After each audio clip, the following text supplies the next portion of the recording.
사도 바울은 사도행전에 보면 세 차례의 전도 여행을 다녔습니다. 그 중에 첫 번째 전도 여행에서 하시다가 쓰신 서신이 이 갈라디아서입니다. 갈라디아서는 그러므로 첫 번째 전도 여행 때 쓴 것일 뿐만 아니라 사도 바울이 서신서를 14개를 남기셨는데 그 중에 첫 번째 쓰여진 서신이 바로 이 갈라디아서입니다. 이 갈라디아서에서 우리는 바울이 복음을 듣고 어떻게 복음을 이해했고 그가 어떻게 복음을 전했는지 우리가 같이 볼 수 있고 또 그것을 가지고 저와 여러분이 어떻게 복음을 이해해야 되는지를 같이 나누려고 합니다. 일반적으로 한국에 전달된 복음은 사실 미국에서 대학생 선교단체를 통해서 전달된 복음의 형식이었습니다. 하나님이 천지를 지으셨다. 그리고 하나님이 세상을 통치하신다. 그리고 인간도 만드셨는데 하나님의 형상대로 인간이 하나님을 떠나 죄를 범함으로 말미암아서 이 땅에 죄가 들어왔고 우리가 영원한 형벌을 받게 되었다.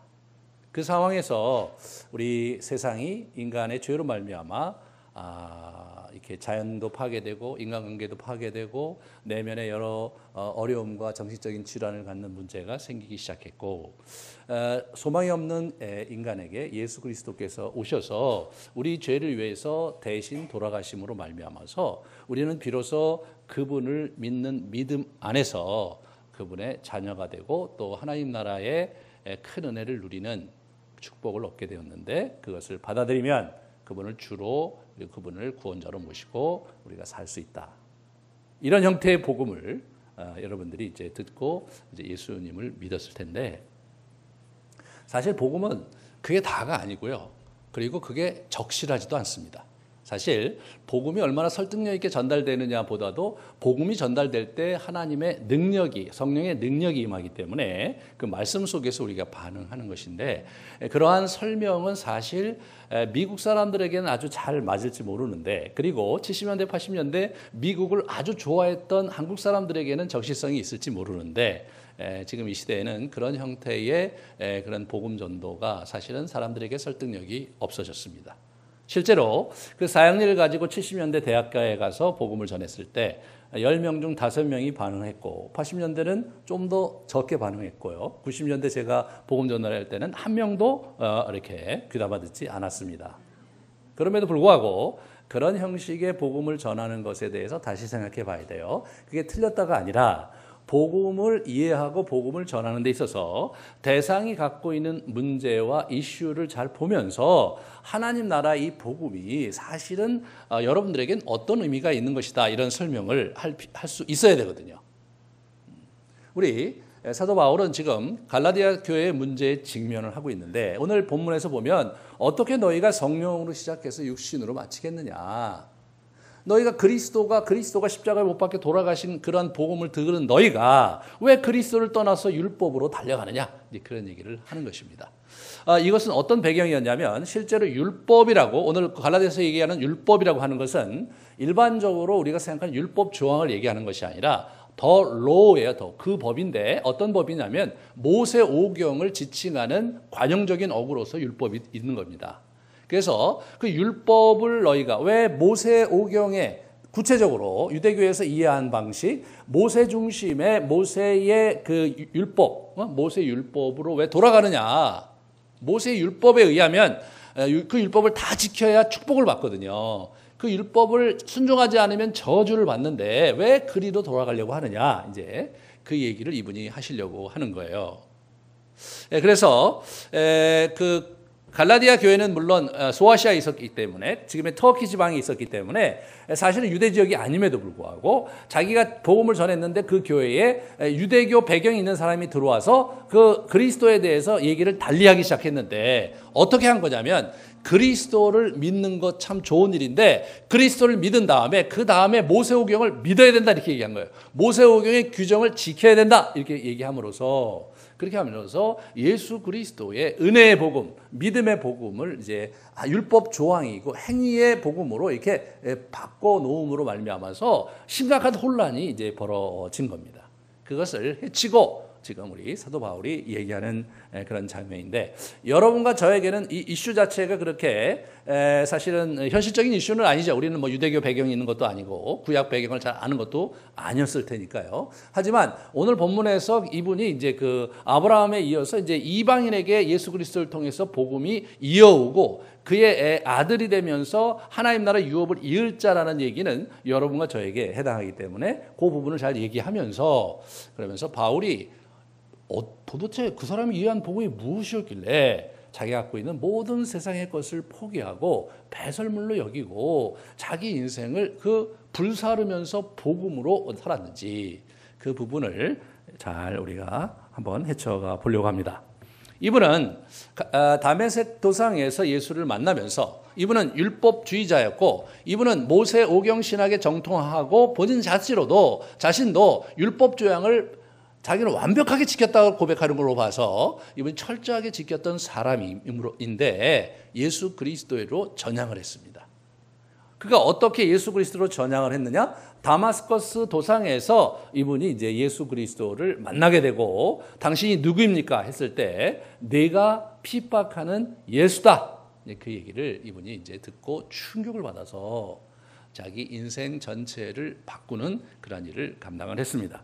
오늘 이분은 이제 예수님의 제자가 아니었음에도 불구하고 복음을 좀 얘기하면서 자기 복음의 기원을 이렇게 얘기하고 있어요. 우리 그 갈라디아서 1장 1절과 11절에 이렇게 얘기하고 있습니다. 1절에는 사람에게서 난 것도 아니고 사람으로 말미암은 것도 아니요 오직 예수 그리스도와 그를 죽은 자 가운데에서 살리신 하나님 아버지로 말미암아 사도된 나 바울은 이렇게 되는 겁니다. 자기가 예수님께 직접 받은 게 아니고 이렇게 사도들에게 이렇게 들은가 아니고 예수님께 직접 계시를 자기는 받았다. 사실 이분 저 때는 예수님 돌아가시고 난 다음인데 그리고 승천하시고 난 다음인데 저런 얘기를 하는 거예요. 내가 전한 복음은 어떤 것이었냐면 사람의 뜻으로 따라 된 것이 아니다. 내가 사람에게 받은 것도 아니요 배운 것도 아니요 오직 예수 그리스도의 계시로 말미암은 것이다라고 이분이 주장을 하신 거죠.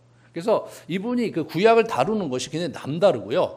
그리고 아주 독특하게 구약 전체를 재해석하면서 예수 그리스도 중심의 복음을 선포를 하고 있습니다. 우리가 같이 이제 이분이 생각했던 부분들을 먼저 우리 도표를 좀 보면요. 우리 맥가울교에서 쓰던 도표인데 당시 유대인들이 이해했던 그런 율법과 이제 복음은 어떤 것이었는지 한번 보시면 첫 번째로 이 아브라함의 언약이 있었어요. 그리고 나서 그 다음에 뭐가 있었냐면 수백 년 후에 근 650년 후에 이 모세의 시내산 언약이 있었는데 이 아브라함의 언약은 모세의 시내산 언약을 준비하는 과정으로서 이 사람이 이해를 했어요. 그래서 그 다음에 보시면 유대교는 뭐냐면 이 모세오경 중심의 신학을 하고 있었습니다. 그래서 왜 저렇게 했냐면 저 사람들이 민족주의에 굉장히 이렇게 완전히 매몰돼 갖고 그래서 모세가 사실 이스라엘 백성과 언약을 맺은 거잖아요. 그래서 저 사람들이 모세 얘기에 초점을 맞춰서 신학을 하는 바람에 어떤 일이 벌어졌냐면 이방인은 아무것도 아닌 거예요. 심지어는 예수님 시대의 기록에 의하면 이방인은 지옥의 땔감이다. 뭐 이런 표현을 쓸 정도로 이방인에 대해서 엄청나게 배타적이었습니다. 그런데 그것이 사실은 구약 성경의 그러한 바른 이해는 아니었던데 사도 바울이 저렇게 이제 생각하면서 예수 그리스도를 이제 심각하게 이제 아니라고 생각을 했었죠. 자, 이분이 예수 그리스도가 절대로 메시아가 아니라고 생각한 근거는 이따 얘기하겠지만 예수 그리스도가 십자가 못 박혀 돌아가셨기 때문이에요. 십자가라는 것은 별 의미가 없는데 나무라는 것에 의미가 있어요. 그래서 신명기에 21장에 보면 나무에 달려 죽는 자는 하나님의 저주를 받은 것이다. 그런 표현이 나와요. 그러니까 대제사장들이 예수를 굳이 정치범으로 몰아서 빌라도에게 위탁을 해갖고 십자가형을 처하려고 한 이유는 십자가형이 극형이었기 때문이 아니라 십자가에 죽게 되면 이 예수가 절대로 하나님의 아들 메시아가 될 수 없기 때문이었어요. 실제로 대제사장들이 이렇게 예수님이 십자가상에 이렇게 있을 때 그 앞에 와서 뭐라고 비아냥댔냐 하면 내가 하나님의 아들이거든 그 나무에서 내려와라. 네가 거기서 내려온다면 우리가 너를 하나님의 아들로 대우하겠다. 그 얘기를 하는데 그게 바로 신명기 신학에서 나온 얘기거든요. 그러므로 사도 바울은 모세오경의 신학을 했고 이분이 그 라피스쿨에서 정통 교육을 받았기 때문에 예수는 절대로 메시아가 될 수 없는 거예요. 그런데 예수가 메시아라는 걸 자기가 만나면서 알게 됐잖아요. 그러니까 이분이 어떻게 된 겁니까? 저런 신학 구도가 완전히 잘못됐다는 걸 깊이 묵상하면서 깨닫게 된 거예요. 저 구도에 의하면 절대로 예수는 메시아가 될 수가 없는 거죠. 모세오경을 잘못 해석한 겁니다. 그래서 이분이 기도하는 과정에 하나님의 계시 가운데 모세오경을 아브라함의 관점에서 재해석하는 것을 이렇게 보게 됩니다. 그래서 이제 우리가 이렇게 보면 두 가지 이슈를 얘기를 하는데, 이분이 1절부터 5절에 보면 그 율법의 행위로 말미암은 거냐 아니면 믿음의 들음으로 말미암은 거냐, 이 두 가지가 이제 완전히 다르다 이거예요. 그래서 우리가 믿음으로 복음을 들었을 때 성령께서 역사하셔서 우리가 의인이 되고 하나님의 사람이 된 거냐, 아니 율법 조항을 지킴으로써 하나님의 사람이 되는 거냐, 너희들 도대체 어떻게 된 거냐, 이렇게 얘기하면서 기존의 율법주의자들의 해석을 정면으로 공박을 합니다. 그러면서 이방인들에 대해서 배타적이었던 그런 유대 신학을 근본적으로 이제 달리 생각하는데, 이분이 주목했던 본문이 아주 재밌어요. 창세기 12장 3절 말씀입니다. 한번 보여주실래요? 창세기 12장 3절에 이런 말이 나와요. 땅의 모든 족속이 너로 말미암아 복을 얻을 것이다. 이 말을 사실은 뭐 그냥 흘려들으면 별거 아닌 것 같은데, 이분이 여기에 대해서 굉장히 큰 의미를 부여하게 되는 거예요. 이분이 저게 복음이라고 얘기해요. 이미 아브라함에게 하나님께서 복음을 전한 거다. 그 복음의 내용이 뭐냐? 땅의 모든 족속이 너로 말미암아 복을 얻게 될 것이다. 그러므로 이미 이방인에게도 아브라함에게 허락한 그 언약과 은혜의 축복이 이방인에게 이미 허락된 것이다. 그렇지 않냐? 그렇게 제기를 하는 거예요. 사실 또 보면 그렇죠. 그런데 유대인들은 사실 그렇게 보질 못했던 거죠. 그러므로 믿는 사람이 아브라함과 함께 복을 받게 되는 거다. 도대체 저게 어떻게 받는 거냐? 15장 6절을 보시면, 자 보세요. 아브라함이 여호와를 믿으니 여호와께서 이를 그의 의로 여기셨다. 근데 창세기 15장이라는 거예요. 그러면 시내산 언약은 수백 년 후에 출애굽기 19장에서 24장까지가 시내산 언약이거든요. 창세기도 아니고. 그렇다면 저 때는 율법이 아직 시작하지도 않았던 시대에 이미 의를 이루었다면, 그러면 하나님 앞에 의로 여김을 받는 것은 실제로 율법과는 완전히 다른 거 아니냐, 무관한 거 아니냐, 그런 얘기를 이분이 얘기하면서 이 혈통과 율법 준수가 아니라 믿음이 축복의 통로가 되는 것이다, 그런 얘기를 이 사람이 이제 하고 있는 거죠. 그러면서 율법에 대한 관점을 완전히 바꿔요. 자, 27장 26절을 이렇게 신명기 27장 26절을 보면 이 율법의 말씀을 실행하지 아니하는 자는 저주를 받은 것이다. 이런 얘기가 나오는 거예요. 그러니까 이제 율법을 지키지 않는 자는 저주를 받는다는 거잖아요. 율법은 저주의 강조점이 굉장히 많습니다. 실제로 율법을 어떻게 다 지키냐 말이죠. 그 지켜보는 사람이 알거든요. 여러분 한번 오경을 보다 보면 율법 조항이 굉장히 많은데, 그 많은 율법 조항을 또 더 많이 만들었어요, 이분들이. 그러니까 이 종교 전문가들이 그 자칫 잘못하면 쓰잘데없는 그런 규정들을 너무나 많이 만드는 거예요. 그래서 심지어는 사실 그 안식일 규정 같은 경우는 그렇게 많지 않거든요. 서너 개밖에 안 돼요. 안식일날 아무 일도 하지 말고, 안식일날 어디 여행도 하지 말고, 안식일날 농사도 짓지 말고, 뭐 안식일날 부를 때 이런 몇 개 정도 되는데, 그걸 36개나 만들어 갖고요. 그러니까 그게 36개니 딴 거 하면요, 뭐 수천 가지가 될 거예요. 그러니까 이제 그런 부분에서 그걸 다 어떻게 지키고 사느냐. 그러니까 이제 모든 사람이 결국 율법은 저주 아래 있게 만드는 것 외에 기능이 없다. 그런 얘기를 하는 거죠. 그 다음에 그러면 왜 그렇게 하셨냐? 그것은 뭐냐면 예수님께서 대신 저주를 받음으로 말미암아서 저주 아래 있는 백성을 구원하기 위해서 그렇게 하신 거였다. 이제 아까 제가 잠깐 말씀드렸던 그 신명기 21장 36절을 보시면, 하나님 여호와께서 내게 기업으로 주시는 땅을 더럽히지 마라. 나무에 달린 자는 하나님께 저주를 받았다. 저것 때문에 메시아가 아니었는데, 메시아가 도저히 받지 말아야 되고 받아야 될 이유가 없는 저주를 받았는데, 그 이유는 뭐냐? 저주 아래 있는 사람들을 구원하시기 위한 거였구나. 이 사람이 이렇게 해석을 한 거죠. 그러면서 실제로 우리 이제 레위기하고 하박국을 예를 들면서 11절에 같이 보실래요? 내 규례와 법도를 지키라. 사람이 이를 행하면 그로 말미암아 살리라. 근데 어떻게 살아요, 저걸? 저 어떻게 다 지켜요? 저주가 있는 거죠. 예. 근데 하박국 2장 4절에 이렇게 나와요. 의인은 그의 믿음으로 말미암아 살리라. 예. 이미 우리 구약에도 봐봐라. 의인이 저런 율법을 다 지킴으로써 산다는 얘기가 그게 안 되니까 저에게 나온 거 아니냐. 의인은 그의 믿음으로 말미암아 사는 거다. 그런 얘기를 이제 이렇게 쭉 하면서 바로 그리스도 안에서 우리 그 이방인에게 아브라함의 축복이 이어진 거다. 이제 그런 얘기를 합니다. 그러면 언약과 율법은 그럼 어떻게 이해되느냐? 지금 이제 언약이 체결되고 나면 폐하거나 더할 수가 없지 않냐? 인간관계에서도 마찬가지로 아브라함과 창세기 15장에 그리고 12장에 언약을 체결하셨잖아요. 언약을 하셨는데 수백 년, 620여 년 후에 온 시내산 언약이, 시내산 율법이, 이거 수백 년 전에 했다고 이거를 폐할 수 있느냐? 말도 안 된다, 그거는.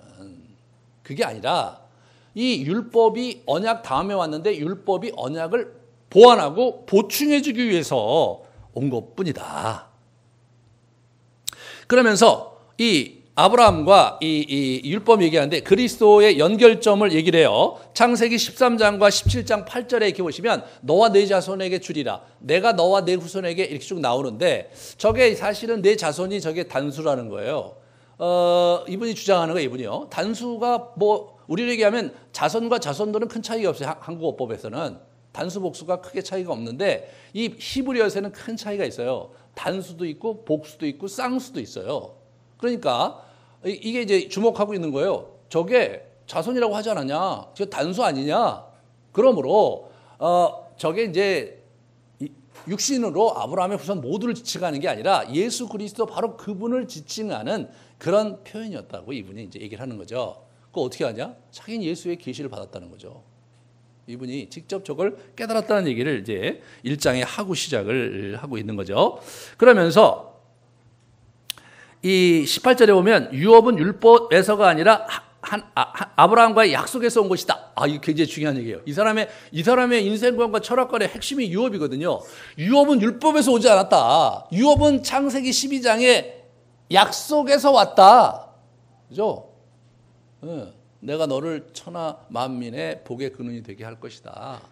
내 후손에게 내가 이 축복을 허락할 것이다. 그 유업은 아브라함에게서 온 거지 시내산에 모세에게 온 것이 아니다. 그러므로 이건 전혀 별개의 문제다. 그럼 율법의 역할과 기능이 뭐냐? 그것은 율법이 범법함으로 한시적으로 더해진 것뿐이다.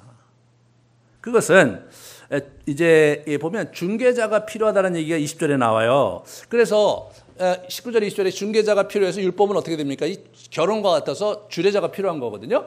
두 이제 신랑 신부를 이렇게 서로 마주보게 하고 여러 하객들 앞에서 여러 증인들 앞에서 두 사람의 관계를 맺어주는 역할, 그런 역할로 이제 율법이 온 건데, 근데 실제로 예전에 분명히 이제 언약 당사자가 이스라엘이고 그리고 이제 하나님일 때 중개자가 주례자가 모세였는데 그 사람 지금 그럼 이방인들은 어떻게 되는 거냐? 이방인을 모세가 중개할 수는 없지 않냐? 그렇지 않습니까? 여러분과 저하고 모세가 무슨 사이인데 모세가 갑자기 와서 여러분과 저를 하나님 앞에 중개하겠느냐? 이거는 율법 자체가 이미 이방인들을 의식한 형태로 맺어진 게 아닌 게 너무나 분명하다. 대신 하나님이 한 분이시다. 그러므로 그 율법의 대상자, 율법의 이 파트너도, 한쪽 파트너도 하나님이셨을 뿐만 아니라 아브라함에게 은혜의 언약을, 약속을 주신 분도 하나님이시다 이거죠. 그러면 아브라함과 하나님과 이렇게 약속을 체결하는 약속을 하사하실 때 중개자가 있었느냐? 없다 이거예요. 하나님이 일방적으로 아브라함에게 이렇게 선언하시고 약속하신 것이다. 그리고 거기에 이미 이방인이 포함되어 있기 때문에 이게 이쪽으로 이렇게 자연스럽게 연결되는 거니까 율법 얘기는 더 이상 좀 하지 좀 마라. 그런 얘기를 이분이 이제 하는 거죠. 그래서 우리는 믿음이 오기까지 율법 아래 메인바 되었다. 그래서 율법이 몽학선생이 돼서 우리를 그리스도에게 인도하는 역할을 하는 것이다. 다시 말해서 구약 성경 전체가 예수 그리스도가 왜 필요한지, 그리고 예수 그리스도가 어떤 형태로 이 땅에 올 것인지를 어떻게 예견되어 있는지, 그리고 예수님이 자기 자신과 율법을 어떻게 연결시키는지를 아구를 보면서 아, 이분이 구약에 예언된 하나님의 아들 예수 그리스도가 맞구나, 그렇게 의사소통하는 필요 때문에 그게 있었던 것이다. 그런 얘기를 우리에게 들려주는 거죠. 그리고 더 중요한 건 뭐냐면 결국 그래서 우리는 하나님의 아들이 된다. 그 얘기가 우리가 3장 26절서부터 이분의 복음에서 굉장히 충격적인 얘기가 여기 들리는 거예요. 자, 보세요. 너희가 다 믿음으로 말미암아 그리스도 예수 안에서 하나님의 아들이 되었다 이거죠. 누구든지 그리스도와 합하기 위하여 세례를 받은 자는 그리스도로 옷 입었는데, 그리스도로 옷 입고 나면 다 우리는 차별 없이 하나라는 거예요. 자, 보세요. 유대인이나 헬라인이나 하나다 이거예요. 유대인에게는 이거 완전히 다른 거예요. 유대인이 아니냐가 하늘과 땅 차이인 거예요. 두 번째로 종이나 자유자냐, 이거 완전히 아닌 거예요. 여러분 50% 가까이가 종이었어요. 노예였어요. 고대 사회의 노예의 신분이라는 것은 상당히 어려운 거 아시잖아요. 대대로 헤어나기 어렵고, 그 다음에 뭡니까? 남자나 여자나, 그 당시 그 여자들은 남자의 소유물이었어요. 그 당시 여자들이 비즈니스 하기가 굉장히 어려웠어요. 예.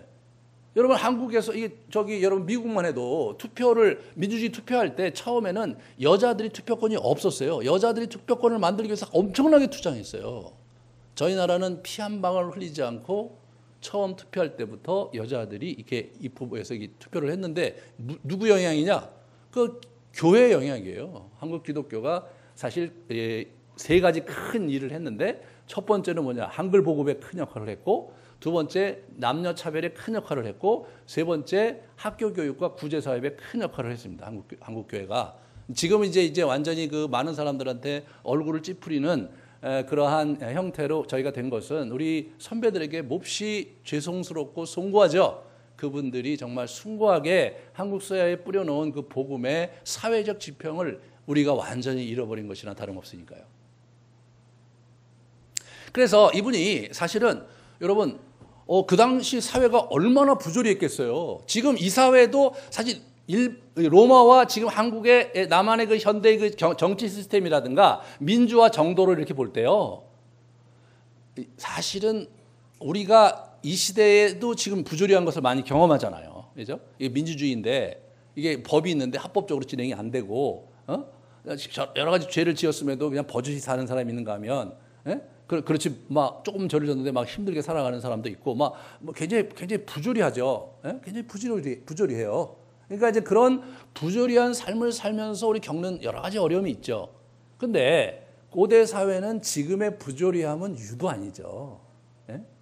바울이 아마 우리나라에 왔으면 아주 편안하게 살았을 것 같아요. 뭐 이런 정도면 살만하지 않나 이렇게 생각했을 것 같아요. 바울은요 부조리한 시대를 살았던 거예요. 그 부조리한 시대를 살았는데, 차별의 시대를 살았는데, 예수 그리스도의 복음이 그 모든 차별을 없애버리는 거거든요. 그리고 진정 모든 인류에게 값진 삶을 주면서 진정한 희망을 가져다 주는 것이 그리스도의 복음이었거든요. 이 사람이 유대교도 다 내려놓고 자기 인생 다 내려놓고 그 놀라운 복음에 자기를 불사른 겁니다. 그만한 가치가 있었기 때문에 세상 모든 것을 배설물로 여긴 거죠. 만약 여러분이 이 시대의 진정한 대안이 예수 그리스도이고, 이 시대의 이런 부조리함과 이 시대의 이 암울한 여러 가지 측면들, 모든 문제가 그리스도 안에서 진정한 소망을 차지할 수 있고 이 시대를 바꿀 수 있다고 여러분이 믿는다면, 그죠? 이 얘기는 완전히 달라지는 거죠. 완전히 달라지는 겁니다.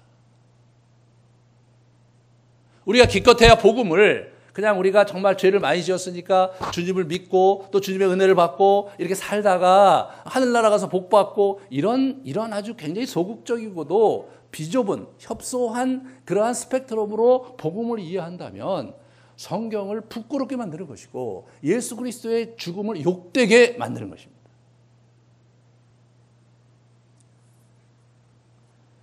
복음은 사도 바울 같은 뛰어난 인재의 인생을 다 갖다 버려도 될 정도로 대단한 가치가 있는 것이었습니다.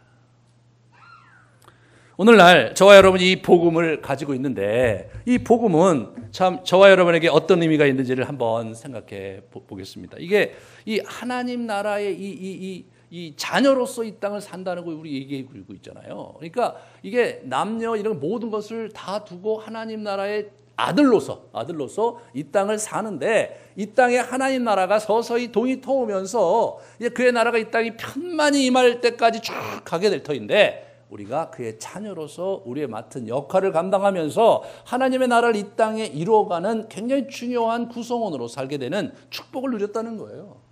이게 진짜 복음인 거죠, 이게. 예? 여러분, 복음이 우리를 죄로부터 구원했다. 그리고 천국 갔다. 이런 정도의 복음이라면요. 이런 정도의 복음이라면 그렇게 난리칠 일은 없고요. 조용히 집에 가서 기도하고 아이고 이제 천국 가는구나. 이렇게 생각하시고 그냥 편안하게 사시면 되는 거예요. 그런 게 아니고 이게 모든 사회 역학과 정치와 이 경제와 그리고 이 국제 정세 이 전체에 의미가 있는 것이 이 복음이라는 거죠. 자, 그러면 제가 한번 이분이 했던 얘기를 한번 쭉 다시 한번 또 도표로 한번 설명을 해보겠어요. 자, 아까 얘기했듯이 유대인들이 이해했던 것은 저렇게 되고 그 다음 걸 계속해 눌러주세요. 예. 그렇게 해서 이 사람들이 저렇게 살았다. 저런 민족주의적인 아주 협소한 의미에서 하나님의 나라와 하나님의 은혜를 생각을 했다는 거예요. 근데 이 시대에 여러분과 저도 저런 경향이 있어요. 예. 굉장히 협소한 의미에서 복음을 이해하고 살고 있다고요. 예. 그래서 구체적으로 이제 제가 좀 생각을 해보면 대가를 치르지 않는 값싼 복음을 우리가 갖고 있어요. 그러니까 복음은 받아들였고 복음이 주는 유익은 다 누리려고 하면서 자기 자신의 삶을 드리려고 하지 않는 분위기가 우리에게 있어요. 이게 사실 그 복음서를 읽어보면 야, 네가 갖고 있는 거 다 내놓고 나를 따라 그렇게 말씀하시거든요, 주님이. 그래서 그런 아주 복음서에 감당하기 어려운 문장들은 다 옆으로 제끼고 복음이 주는 유익만을 이렇게 누리면서 하나님의 은혜에 감격하면서 우리가 살고 있다면 우리는 분명 협소한 의미에서의 복음을 이해하고 있는 겁니다. 그리고 기복적인 은혜를 우리가 구할 수 있는 거죠. 우리가 마땅히 감당해야 될 고난과 우리가 마땅히 감당해야 될 책임은 하지 않으면서 우리가 하나님 나라에서 주는 유익을 누리려고 하고 이제 그렇게 한다면 정말로 철없는 일이죠. 정말 철없는 일입니다. 두 번째로 우리가 이제 포용주의가 있어요. 불교적인 포용주의가 있어요. 요새 이게 이제 포스트 모더니즘으로 이렇게 오면서 그래서 다 이렇게 모든 것을 뭐 편안하게 받아들이고 모든 것을 받아들이고 그러면서 이 혼합주의가 돼가고 그냥 뭐 그리스도인으로 사는 것과 이게 경계선이 모호해졌어요. 안식일 주일을 아주 거룩하게 지켜야 되는데 뭐 웬만하면 자기 마음대로 이렇게 이렇게 그냥 편안하게 살아요. 편안하게. 주일 하루를 하나님께 예배드리는 것을 소중하게 생각하지 않는 너무나 안타까운 일입니다. 이거는 진짜. 이것만큼 큰 불충이 없어요. 이 생명의 리듬으로 주님께서 주신 것인데 그런 면에서 사실 이런 부분이 제가 처음 개척했을 때는요 거의 주일날 빠지는 사람이 없었는데 지금 뭐 주일날 굉장히 많이 빠지세요. 어디 가시는 분도 너무 많고 뭐 휴가 때 가시는 건 이해가 되는데 뭐 조금만 일이 있으면 안 나오시는 것 같아요. 뭐 내가 구체적으로 누구를 지적하세요 이런 얘기 절대 아닙니다. 왜냐하면 이 결석률이 3분의 1이 넘어요. 이게. 그래서 저와 이렇게 보면서 뭐 다 사정은 있겠지만 혹시 우리가 정말 주의를 하나님께 드리는 것을 소홀히 한다면 참 이게 큰 불충이다.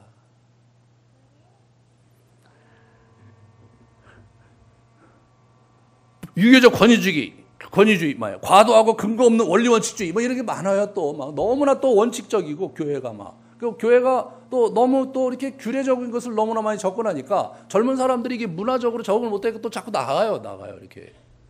그래서 그냥 나이 드신 분끼리 이렇게 편안하게 신앙생활하는 교회가 그냥 너무 많은 거예요. 왜 그러냐?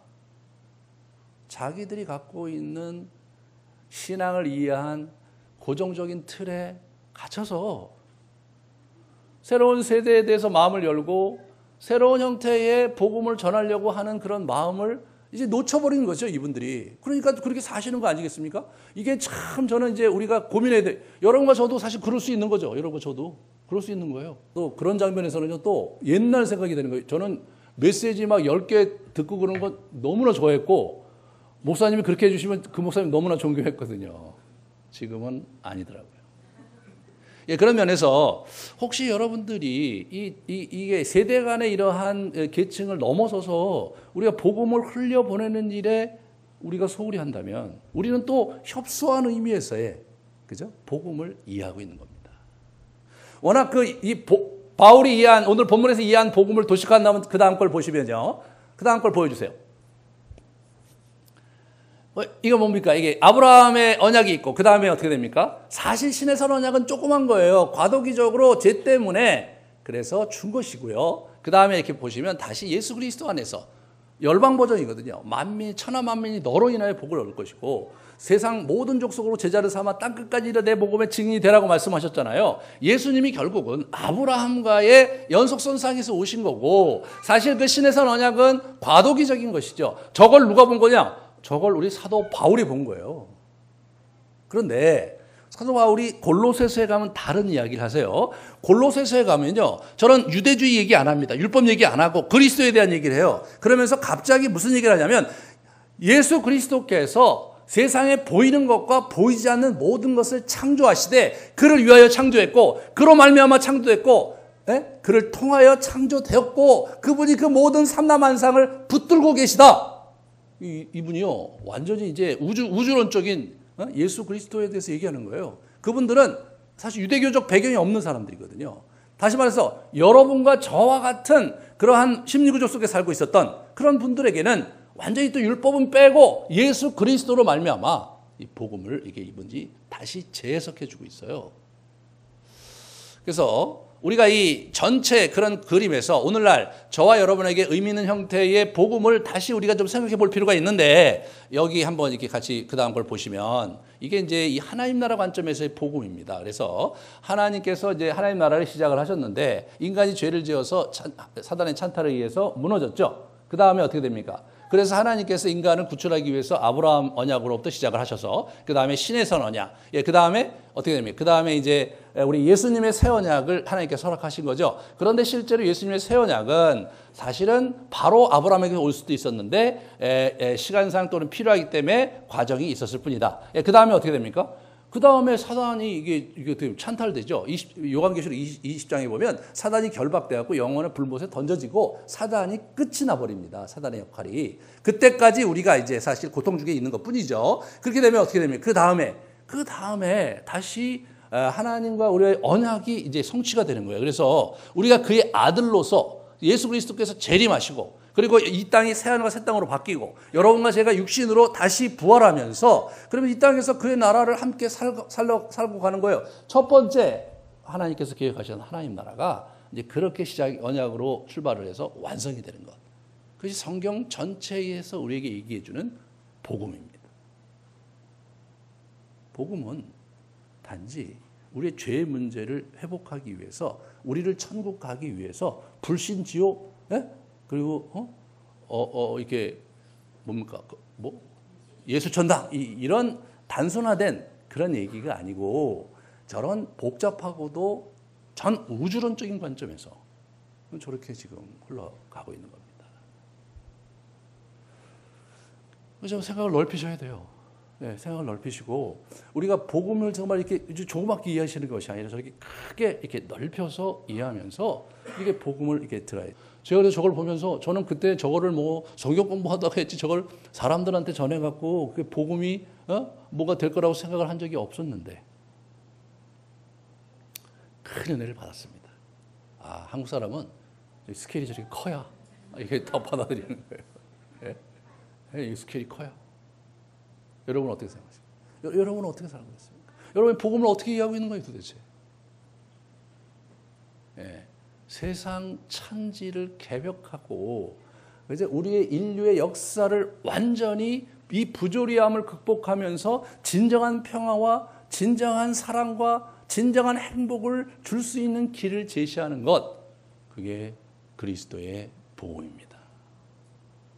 여러분이 다시 한번 그 복음에 여러분이 결단하시고 그리고 정말 이 복음을 위해서 내 인생을 살아가겠다 이런 마음을 갖고 여러분 주님 앞에 결단하는 기도를 감사하는 기도를 올리시기 바랍니다. 우리 같이 기도하시겠습니다.